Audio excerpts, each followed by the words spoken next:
La signification et la valeur de l'onction impliquent que seul l'Esprit de Dieu connaît le plan de manière détaillée et peut tout faire pour que cela soit vraiment réalisé selon les principes et l'intention de Dieu.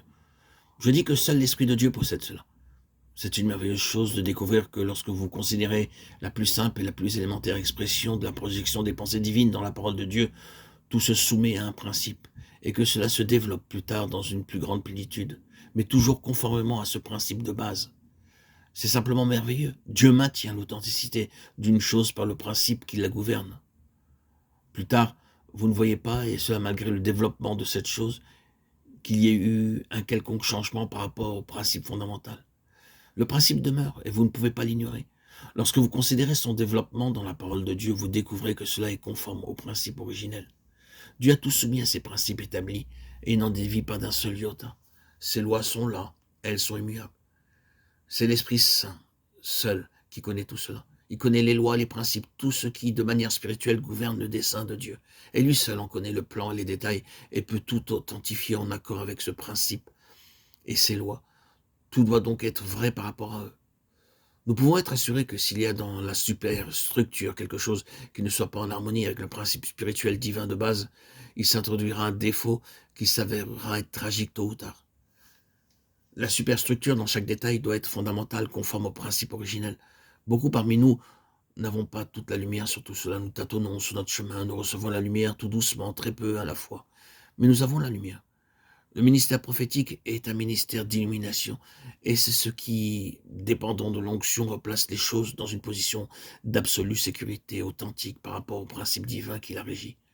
L'onction est nécessaire tout d'abord parce que seul l'Esprit de Dieu connaît toute la pensée de Dieu, et lui seul peut parler et agir en introduisant les choses qui sont vraies, conformes avec les principes divins qui les gouvernent, et tout ce qui procède de Dieu doit faire corps avec ces principes.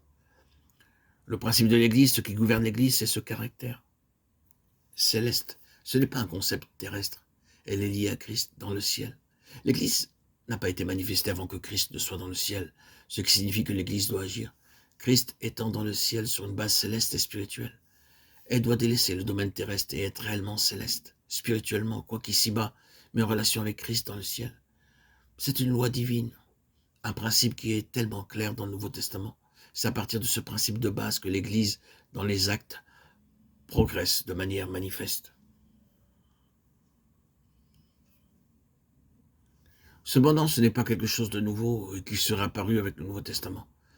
Dieu a introduit cette loi dans tout ce qui se réfère de manière prophétique à l'Église et à Christ. Et il ne fut pas permis à Isaac de quitter le pays et de partir ailleurs pour chercher son épouse. Il devait y demeurer.